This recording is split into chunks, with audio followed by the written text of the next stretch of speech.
Assalamualaikum warahmatullahi wabarakatuh. Salam sejahtera untuk kita semuanya. Om Swastiastu, Namo Buddhaya, salam kebajikan. Rahayu Sagung Dumadi. Saya berdoa dan saya yakin bahwa semua makhluk di seluruh jagat raya alam semesta ini, baik yang kelihatan maupun yang tidak kelihatan, di segala tingkatan, lapisan dimensi dan yang tidak terikat ruang dan waktu, semuanya hidup berbahagia. Amin. Tidak lupa juga saya berdoa untuk semua para cucu sang waktu atau para cucu ruhani Syekh Mulal Maghribi atau yang ngadimin. Saya berdoa kepada Allah untuk kalian semua agar senantiasa ditetapkan kesehatan lahir batinnya, senantiasa ditetapkan kelancaran rezekinya, senantiasa ditetapkan kelancaran urusan-urusannya, senantiasa ditetapkan kekayaan uang-uangnya, senantiasa ditetapkan keberkahan dan kemanfaatan umurnya, serta kemakmuran dan kejayaan senantiasa menyertai kalian semua sekeluarga. Amin. Alhamdulillah, pada hari ini kita masih diberi kesempatan dan diberi nikmat untuk bisa belajar bersama, memahami wejangan dari Sang Waktu dalam kitab Risalah Sang Waktu. Melanjutkan bab sebelumnya ya, masih tentang subbab mahabbah. Namun sebelumnya marilah kita berdoa dengan basmalah bersama. Bismillahirrahmanirrahim.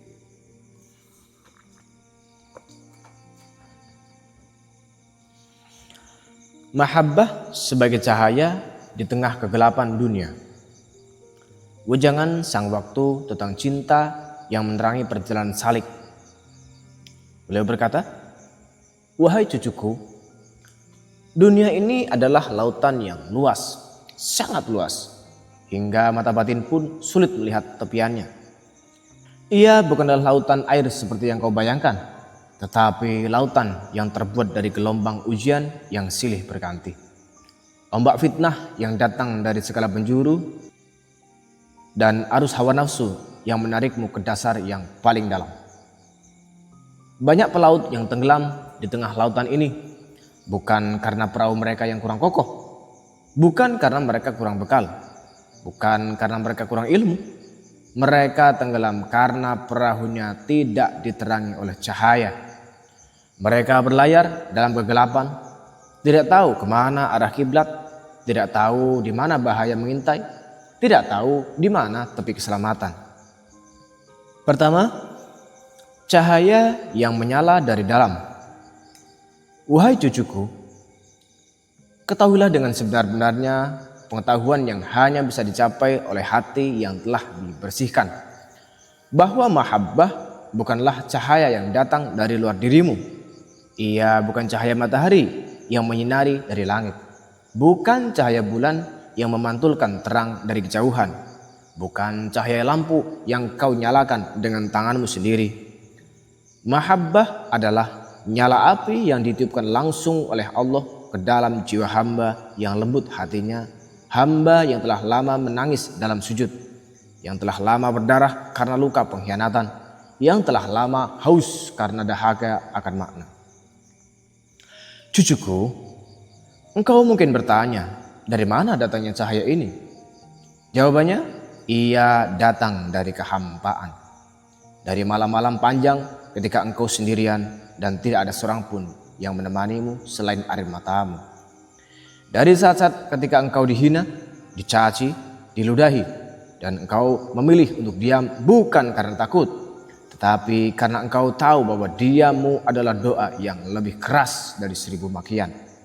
Dari detik-detik ketika engkau memberi dan terus memberi, sementara yang kau terima hanyalah pengkhianatan demi pengkhianatan. Namun engkau tetap memberi karena engkau telah melihat wajahnya di balik tangan-tangan yang memukulmu. Cahaya itu tidak lahir dari kebahagiaan, cucuku. Ia lahir dari benturan, seperti api yang lahir dari gesekan dua batu, seperti mutiara yang lahir dari sakitnya tiram, seperti kemenyan yang mengeluarkan wangi terbaik ketika dibakar. Demikian pula mahabbah. Ia lahir dari benturan antara penderitaan yang sangat dalam dan keikhlasan yang sangat tinggi. Ketika penderitaanmu mencapai puncaknya, ketika engkau tidak lagi bisa menahan sakit, ketika engkau merasa tidak ada lagi harapan dari manusia, lalu engkau angkat kedua tanganmu dan berbisik, "Ya Allah, hanya Engkau yang tersisa." Disitulah Allah meniupkan cahaya cinta ke dalam dadamu. Dan cahaya itu hanya menyala sepanjang hayatmu, bahkan setelah jasadmu hancur ditelan bumi. Ketika engkau diuji, ketika engkau disakiti, ketika engkau dikhianati oleh orang-orang yang paling kau percaya, dan engkau memilih dengan segenap kesadaran dan kerelaan untuk tetap mendoakan orang yang melukaimu, untuk tetap menyebut namanya dalam doa-doa terbaikmu, untuk tetap mengharap kebaikan baginya meskipun jari jemarinya masih basah dengan darahmu. Disitulah cahaya itu menyala dengan paling terang.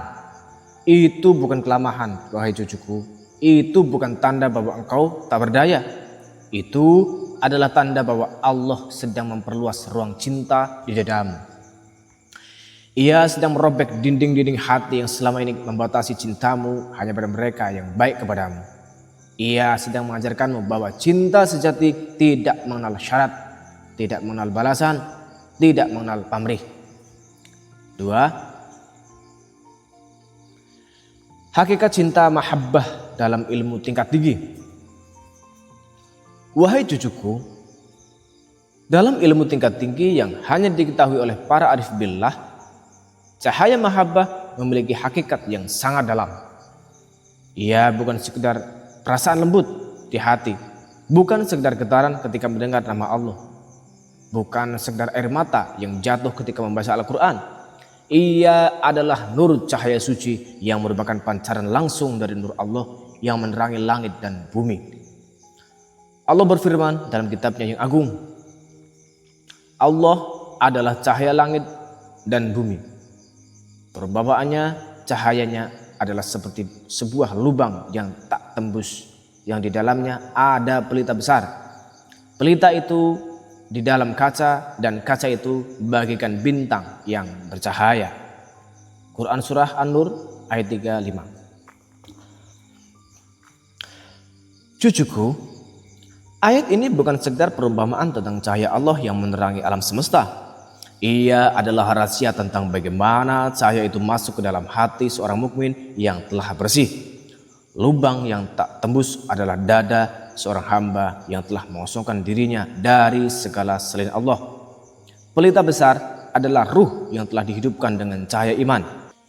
Kaca adalah hatinya yang bening, tidak keruh oleh debu-debu dosa dan riya. Dan bintang yang bercahaya adalah sirnya yang rahasia paling dalam yang menjadi tempat Allah memandang. Para arif billah cucuku mencapai tingkatan di mana mereka tidak lagi membedakan antara cahaya Allah dan cahaya cinta di hati mereka.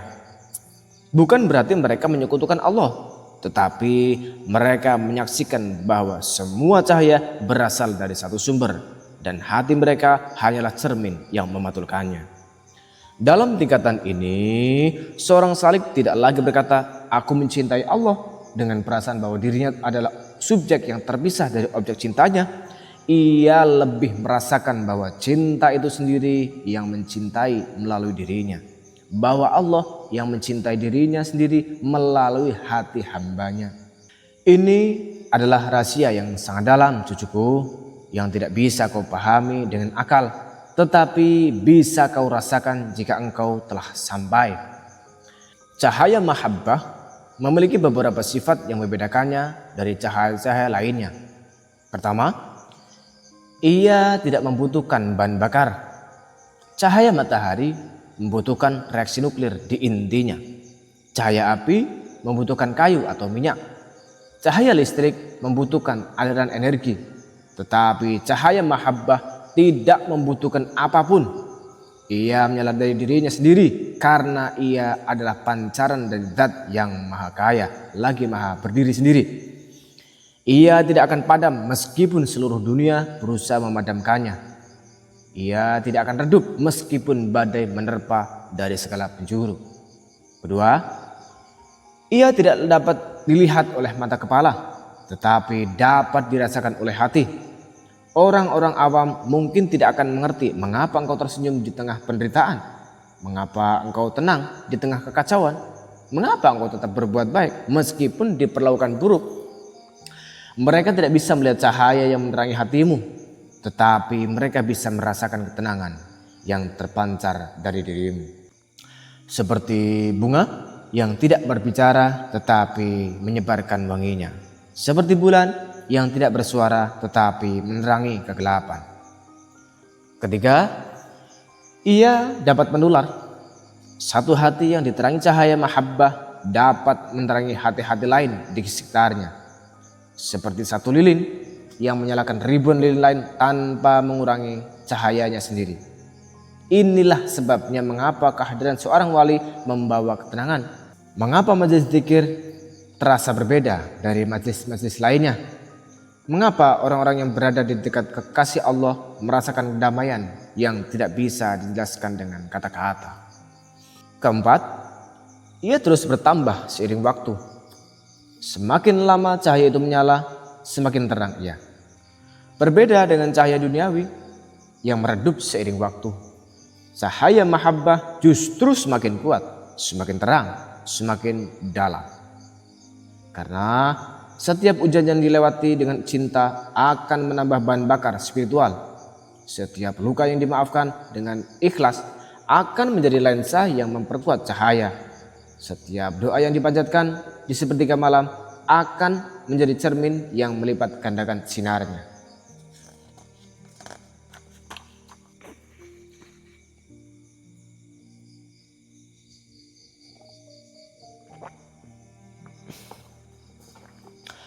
Lalu selanjutnya, 3 tanda hamba yang diterangi mahabbah. Wahai cucuku, para arif billah yang telah mencapai puncak makrifat, mereka yang telah tenggelam dalam lautan cinta, mewariskan 3 tanda bagi hamba yang hidup dalam cahaya mahabbah. Tanda-tanda ini bukan sekedar sifat lahiriah yang bisa dipalsukan, tetapi merupakan pancaran dari keadaan batin yang paling dalam. Tanda pertama, lembut hatinya kepada setiap makhluk. Cucuku, seorang yang diterangi cahaya mahabbah, hatinya menjadi lembut, sangat lembut, hingga ia tidak sanggup menyakiti seorang semut pun. Ia tidak tergesa-gesa menghakimi orang lain, karena ia tahu bahwa setiap manusia memiliki kisahnya sendiri. Setiap jiwa memiliki luka yang tidak terlihat. Setiap hati memiliki rahasia yang hanya diketahui Allah. Ia tidak mudah membenci karena ia tahu bahwa kebencian adalah api yang membakar pemiliknya sebelum membakar orang yang dibenci. Ia tidak cepat marah karena ia tahu bahwa kemarahan adalah kabut yang menutupi cahaya cinta. Cucuku, kelembutan ini bukanlah kelemahan. Ia adalah kekuatan yang sangat langka. Seorang pendekar yang mampu mematahkan batu dengan tangannya adalah kuat. Tetapi seorang yang mampu menahan amarahnya ketika dihina, yang mampu memaafkan ketika dilukai, yang mampu tersenyum ketika dicaci, ia lebih kuat dari pendekar itu. Karena ia telah menaklukkan musuh terbesarnya, yaitu egonya sendiri. Para wali mencapai tingkatan di mana hati mereka tidak lagi membedakan antara teman dan musuh. Mereka melihat semua makhluk dengan mata yang sama, mata rahmat, mata kasih sayang, mata cinta. Mereka tidak lagi berkata, ini temanku dan itu musuhku. Mereka berkata, ini adalah hamba Allah yang sedang berjuang dan itu juga hamba Allah yang sedang berjuang. Yang satu mungkin lebih sadar, yang lain mungkin sedang lupa. Tetapi keduanya adalah saudaraku dalam kemanusiaan. Inilah sebabnya cucuku, mengapa para wali sering dianggap naif oleh orang-orang yang tidak mengerti. Orang-orang dunia berkata, mengapa engkau baik kepada orang yang jahat kepadamu? Mengapa engkau memaafkan orang yang tidak pernah meminta maaf? Mengapa engkau masih mendoakan orang yang mendoakanmu keburukan? Mereka tidak mengerti bahwa hati yang diterangi mahabbah telah melampaui logika timbal balik, telah melampaui hitungan untung rugi, telah masuk ke dalam wilayah di mana satu-satunya ukuran adalah apa yang dicintai Allah. Tanda kedua, diamnya membawa kedamaian. Wahai cucuku, tanda kedua dari hamba yang diterangi mahabbah adalah bahwa diamnya membawa kedamaian. Dimanapun ia hadir, suasana menjadi teduh. Bukan karena ia banyak berbicara atau banyak memberi, tetapi karena cahaya yang terpancar dari hatinya menular kepada udara di sekitarnya, kepada bumi yang dipijaknya, kepada hewan-hewan yang ada di dekatnya. Cucuku, engkau mungkin pernah merasakan hal ini ketika engkau berada di dekat seorang yang benar-benar tulus, yang hatinya bersih dari riya dan dendam. Engkau merasakan ketenangan yang tidak bisa kau jelaskan. Engkau tidak tahu mengapa, tetapi dadamu terasa lapang, pikiranmu terasa jernih, hatimu terasa ringan. Itulah pengaruh cahaya mahabbah. Ia seperti air yang mengalir tanpa suara, tetapi menyuburkan segala yang dilewatinya. Para salaf soleh cucuku menceritakan bahwa ketika mereka duduk di majlis seorang wali, mereka merasakan kedamaian yang luar biasa. Mereka lupa akan masalah-masalah dunia, lupa akan kelelahan, lupa akan kegelisahan. Bahkan hewan-hewan peliharaan di sekitar rumah wali itu menjadi lebih tenang, lebih jinak, lebih bersahabat. Burung-burung berkicau lebih merdu di pagi hari. Kucing-kucing tidur dengan nyenyak di halaman. Bahkan angin yang berhembus terasa lebih sejuk. Ini bukanlah khurafat atau dongeng cucuku. Ini adalah realitas spiritual yang bisa dirasakan oleh hati yang peka. Karena segala sesuatu di alam semesta ini, batu, pohon, air, udara, hewan, dan manusia semuanya bertasbih memuji Allah dengan caranya masing-masing. Dan ketika seorang yang hatinya diterangi mahabbah hadir di suatu tempat, ia seperti konduktor yang menyelaraskan semua tasbih itu menjadi simfoni yang indah. Semua makhluk merasakan kehadirannya dan ikut tenang. Lalu tanda ketiga, ia tidak melihat musuh dalam siapapun.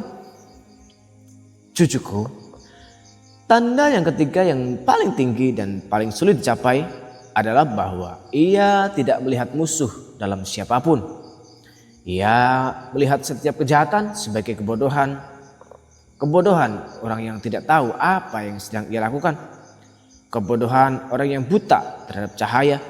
Kebodohan orang yang terjebak dalam ilusi dunia. Dan ia melihat setiap orang jahat sebagai jiwa yang sedang terluka. Terluka oleh masa lalunya, terluka oleh lingkungannya, terluka oleh pilihannya sendiri, dan sangat butuh doa, bukan caci maki, butuh kasih sayang, bukan kebencian, butuh bimbingan, bukan hukuman. Cucuku, ini adalah tingkatan yang sangat tinggi. Hanya sedikit manusia yang mencapainya, karena naluri alami manusia adalah membalas kejahatan dengan kejahatan, membalas kebencian dengan kebencian, membalas luka dengan luka. Tetapi para kekasih Allah telah melampaui naluri itu. Mereka telah mencapai tingkatan di mana firman Allah menjadi kenyataan dalam diri mereka. Dan balasan kejahatan adalah kejahatan yang setimpal. Tetapi barang siapa memaafkan dan berbuat baik, maka pahalanya dari Allah. Quran surah Asy-Syura ayat 40. Cucuku, ketika engkau mencapai tingkatan ini, engkau akan melihat dunia dengan mata yang berbeda. Engkau tidak akan lagi memiliki musuh.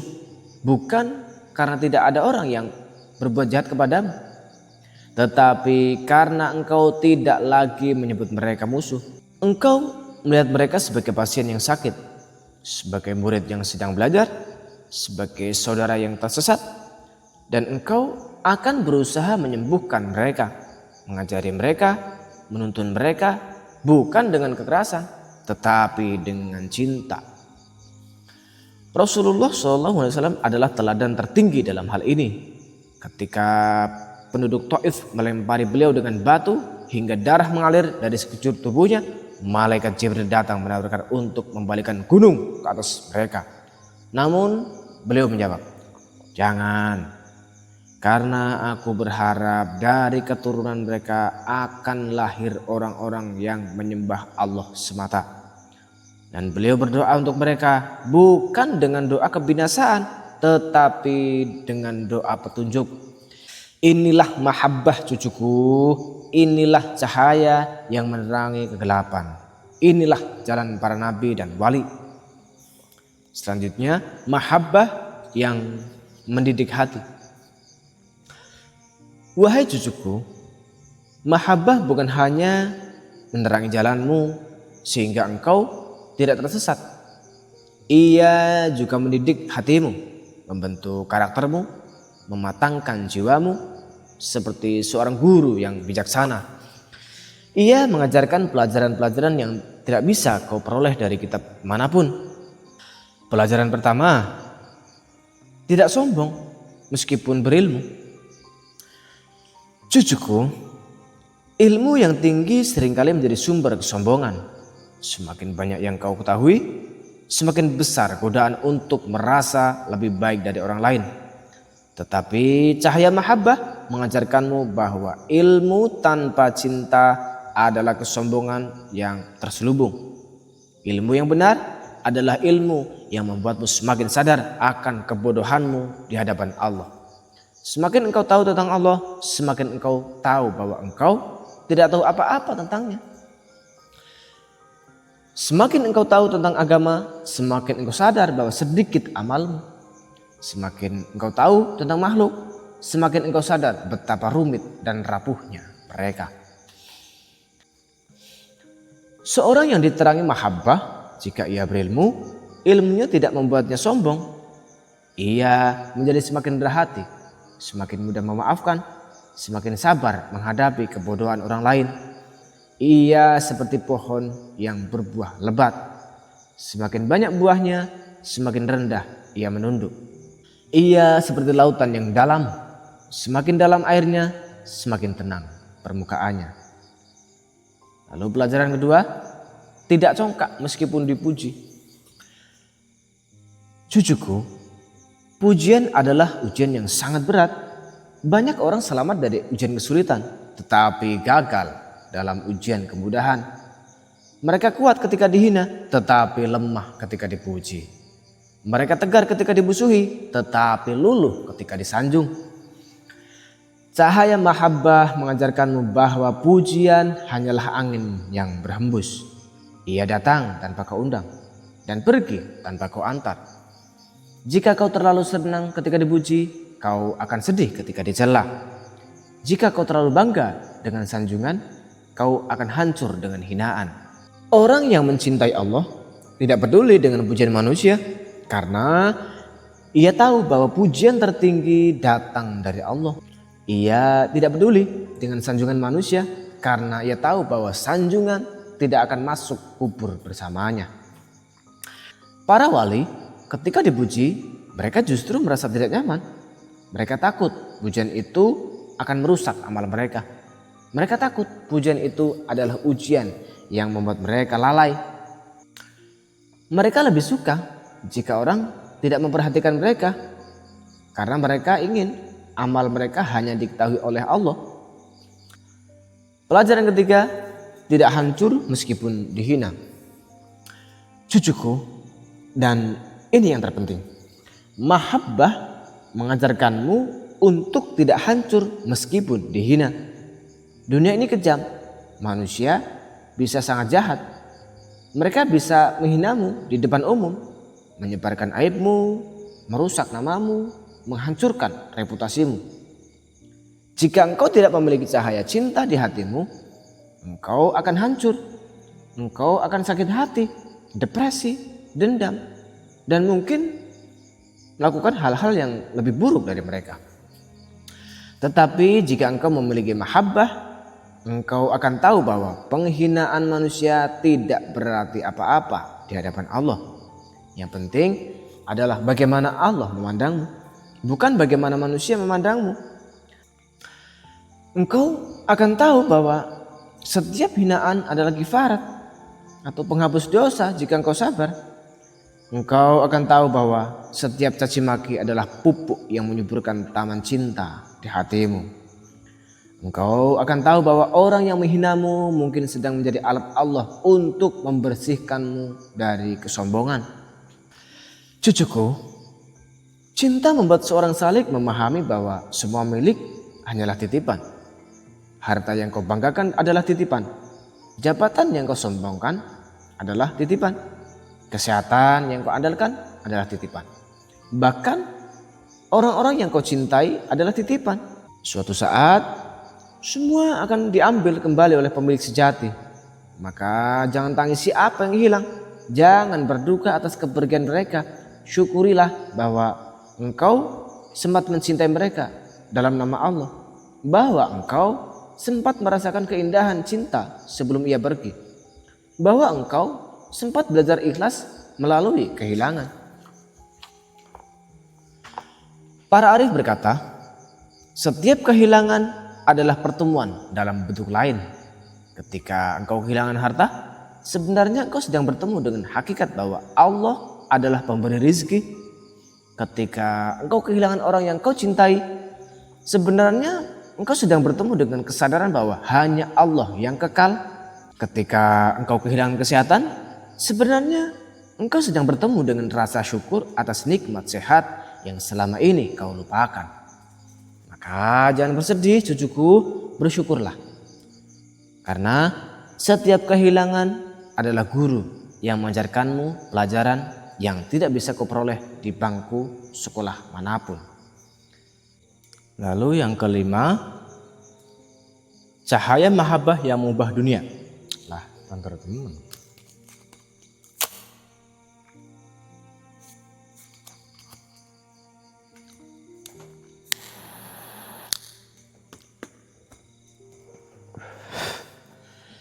Selanjutnya yang kelima, cahaya mahabbah yang mengubah dunia. Wahai cucuku, seandainya manusia memahami cinta seperti yang dipahami para wali, bukan cinta nafsu yang mementingkan diri, bukan cinta syahwat yang menginginkan kepuasan, bukan cinta dunia yang terikat pamrih, maka bumi ini tidak akan pernah menjadi ladang kebencian. Sungai-sungai darah tidak akan pernah mengalir, gunung-gunung tulang tidak akan pernah menumpuk, lautan air mata tidak akan pernah meluap. Karena cinta sejati cucuku mengubah segalanya.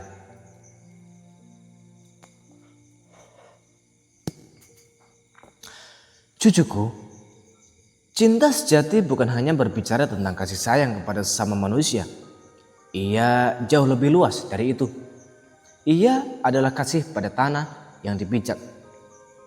Tanah yang menopangmu setiap hari tanpa pernah mengeluh. Ia adalah kasih pada air yang kau minum. Air yang membersihkanmu, menyegarkanmu, menghidupkanmu. Ia adalah kasih pada hewan yang menjadi sahabat kehidupanmu. Hewan yang bekerja untukmu, yang menemanimu, yang menjadi tanda kebesaran Allah.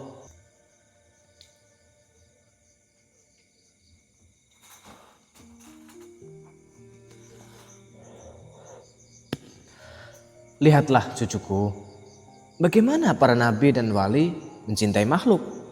Nabi Sulaiman mencintai semut sehingga ia tidak tega melangkah di atasnya. Beliau mencintai burung sehingga ia bisa berbicara dengan mereka, memahami bahasa mereka, dan memerintah mereka dengan kasih sayang, bukan dengan kekerasan. Beliau mengajarkan bahwa kekuasaan tanpa cinta adalah tirani. dan hanya cinta yang membuat kekuasaan menjadi rahmat. Nabi Muhammad mencintai unta yang menangis kepadanya.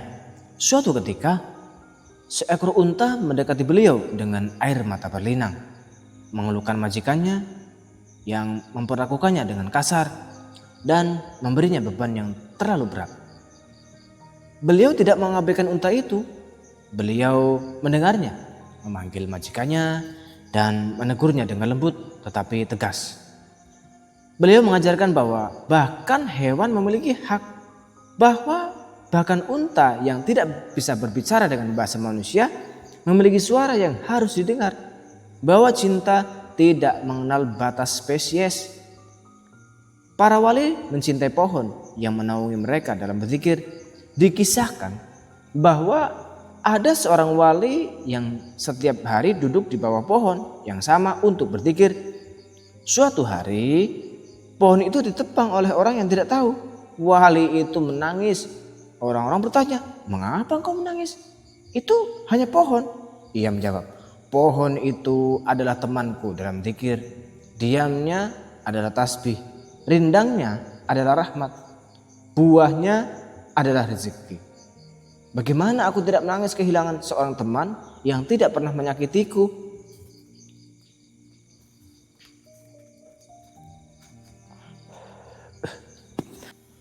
Cucuku, cinta yang sejati itu menghidupkan seluruh semesta.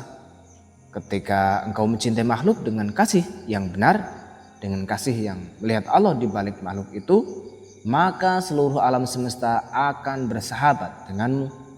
Gunung akan menjaga langkahmu, tidak akan runtuh menimpamu. Air akan menyucikan hatimu, tidak akan menenggelamkanmu. Hewan-hewan akan mendoakan ketenanganmu, tidak akan membahayakanmu. Bahkan angin akan berbisik lembut di telingamu, membawa kabar dari Yang Maha Kasih. Ini bukanlah omong kosong, cucuku. Ini adalah rahasia yang telah dibuktikan oleh para kekasih Allah sepanjang zaman.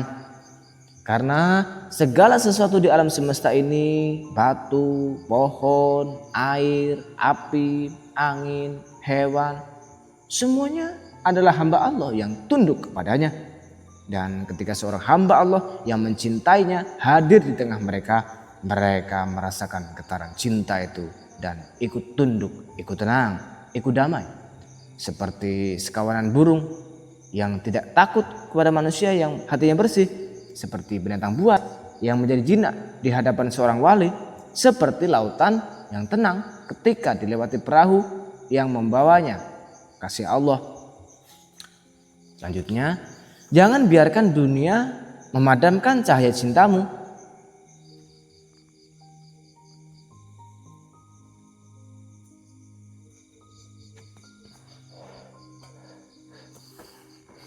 Jangan biarkan dunia memadamkan cahaya cintamu. Namun, wahai cucuku, setiap cahaya akan diuji oleh kegelapan. Setiap terang akan dicoba oleh gelap. Inilah sunatullah yang tidak pernah berubah sejak Adam diturunkan ke bumi. Akan datang masa, dan mungkin masa itu sudah tiba sekarang, di mana cinta dianggap kelemahan, di mana kelembutan dianggap kebodohan, di mana kasih dianggap sia-sia. Cucuku, di masa itu orang-orang akan tertawa melihatmu menangis dalam sujud. Mereka akan mengejekmu karena engkau memaafkan orang yang menyakitimu. Mereka akan menganggapmu naif karena engkau masih percaya pada kebaikan. Mereka akan mengatakan bahwa cintamu adalah bentuk kebodohan, bahwa kasih sayangmu adalah pemborosan energi, bahwa kebaikanmu tidak akan pernah dibalas.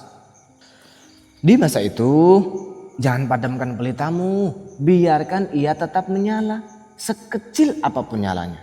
Karena Allah tidak melihat dari besarnya amal, tetapi dari keikhlasan api cinta yang tetap menyala meskipun diterpa angin fitnah. Satu lilin di ruang gelap lebih berharga dari 1000 lampu di ruang terang. Satu hati yang tetap mencintai di tengah kebencian lebih mulia di sisi Allah dari 1000 hati yang mencintai di tengah cinta.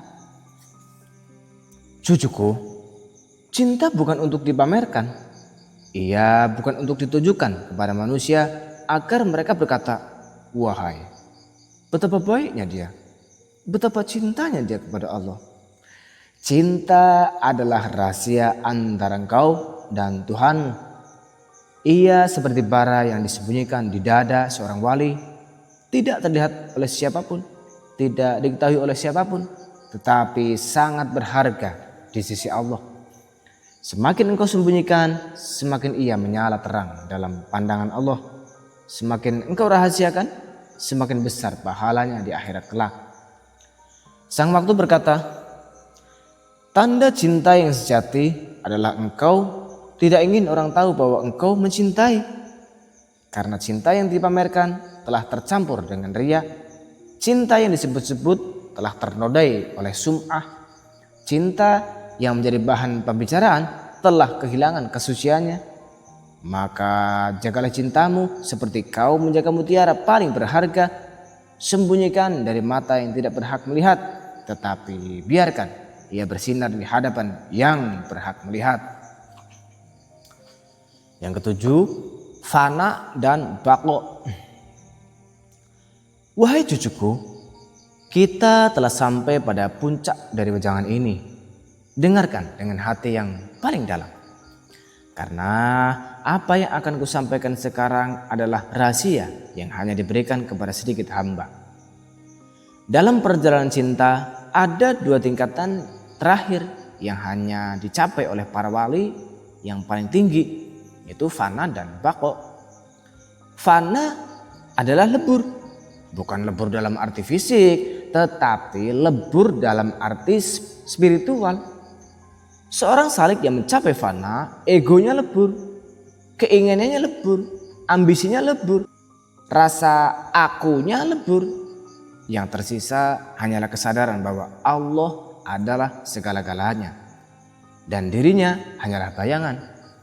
Ia tidak lagi berkata aku mencintai Allah, karena kata aku sudah tidak ada. Yang ada hanyalah cinta itu sendiri. Ia tidak lagi berkata aku beribadah kepada Allah, karena yang beribadah hanyalah Allah melalui dirinya. Ia telah menjadi cermin yang bersih, yang tidak memiliki kehendak sendiri, yang hanya memantulkan apa yang ada di hadapannya.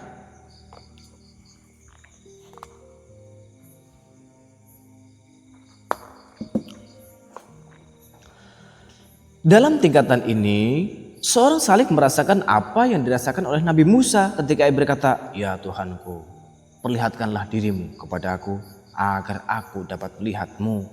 Quran Surah Al-A'raf ayat 143. Ia merasakan kerinduan yang begitu dahsyat hingga ia tidak peduli dengan apapun selain bertemu dengan yang dicintai. Ia rela meninggalkan dunia, rela meninggalkan surga, rela meninggalkan segala sesuatu asalkan bisa melihat wajahnya. Baqo adalah kekal bersamanya setelah fana. Nah, setelah ego lebur, seorang salik dihidupkan kembali oleh Allah dengan kehidupan yang baru. Kehidupan yang tidak lagi terikat oleh nafsu, tidak lagi terpengaruh oleh dunia, tidak lagi goyah oleh ujian. Ia telah menjadi insan kamil, manusia sempurna yang menjadi cermin bagi Allah di muka bumi. Ia mencintai dengan cinta Allah, membenci dengan kebencian Allah, memberi dengan pemberian Allah, menahan dengan penahanan Allah. Ia tidak lagi bergerak dengan kehendaknya, tetapi dengan kehendak Allah. Dalam tingkatan ini, firman Allah dalam hadis qudsi menjadi kenyataan, yaitu hambaku senantiasa mendekat kepadaku dengan amalan-amalan sunnah hingga aku mencintainya. Jika aku telah mencintainya, aku menjadi pendengarannya yang ia gunakan untuk mendengar, menjadi penglihatannya yang ia gunakan untuk melihat, menjadi tangannya yang ia gunakan untuk memukul, menjadi kakinya yang ia gunakan untuk berjalan. Cucuku, tingkatan ini adalah tingkatan yang sangat tinggi. Hampir tidak ada yang bisa mencapainya, tetapi engkau harus tahu bahwa ia ada, bahwa ia mungkin, bahwa para wali telah mencapainya. Dan engkau, jika engkau sungguh-sungguh berjalan di jalan cinta, suatu saat engkau akan merasakan secercah darinya. Mungkin hanya sekilas, mungkin hanya sekejap, mungkin hanya dalam mimpi. Tetapi sekilas itu akan mengubah seluruh hidupmu. Sekilas itu akan membuatmu tidak pernah lagi mencintai dunia seperti dulu. Sekilas itu akan membuatmu merindukan sesuatu yang tidak bisa dijelaskan dengan kata-kata. Lalu selanjutnya, berjalanlah di dunia dengan cahaya cinta. Wahai cucuku mahabbah, kita telah sampai pada penghujung wejangan. Namun sesungguhnya perjalanan cinta tidak pernah berakhir. Ia terus berlanjut sepanjang hayatmu, bahkan setelah mati. Karena cinta adalah satu-satunya yang abadi di sisinya. Berjalanlah di dunia dengan membawa cahaya cinta seperti bulan yang bersinar lembut di tengah malam pekat. Bulan tidak pernah mengeluh karena tidak cerah matahari. Ia tidak pernah iri pada bintang-bintang yang bertaburan di langit. Ia hanya bersinar dengan cahaya yang dipinjamkan kepadanya. Dan cahaya itu ia menerangi gelapan. Demikian pula engkau cucuku, jangan iri pada mereka yang lebih terang. Jangan sombong pada mereka yang lebih redup. Bersinarlah dengan cahaya yang diberikan Allah kepadamu. Dan biarkan cahaya itu menerangi jalan orang-orang di sekitarmu. Jangan menjadi api yang membakar. Api itu panas. Ia menyakiti. Ia menghanguskan. Ia menghancurkan. Banyak orang mengaku mencintai Allah tetapi perilakunya seperti api, menyakiti orang lain dengan kata-kata tajamnya, membakar hati saudaranya dan gosip dan fitnahnya, menghanguskan persaudaraan dengan egonya. Jangan seperti itu cucuku. Jadilah cahaya yang menuntun. Cahaya itu hangat tetapi tidak membakar. Ia menerangi tetapi tidak menyilaukan. Ia menuntun tetapi tidak memaksa. Ia menunjukkan jalan tetapi tidak mematahkan kaki. Inilah akhlak para kekasih Allah. Inilah jalan para nabi dan wali. Cucuku, Allah tidak menyukai hamba yang menyakiti. Ia mungkin menerima ibadah mereka, tetapi ia tidak menyukai perilaku mereka. Karena inti dari agama adalah akhlak, dan inti dari akhlak adalah cinta. Rasulullah diutus untuk menyempurnakan akhlak yang mulia, dan akhlak yang paling mulia adalah mencintai karena Allah, membenci karena Allah, memberi karena Allah, dan menahan diri karena Allah. Barang siapa mencintai karena Allah, membenci karena Allah, memberi karena Allah, dan menahan diri karena Allah, maka sempurnalah imannya. Hadis riwayat Abu Dawud dan Tirmidzi. Inilah makom mahabbah wahai cucuku, ketika engkau mencintai bukan karena rupa yang cantik atau tampan, bukan karena harta yang banyak atau jabatan yang tinggi, bukan karena jasa yang pernah diberikan atau kebaikan yang pernah diterima, tetapi karena engkau melihat wajahnya di balik segala yang hidup, ketika engkau merasakan hembusan nafasnya di balik setiap kejadian, karena engkau mendengar bisikannya di balik setiap suara.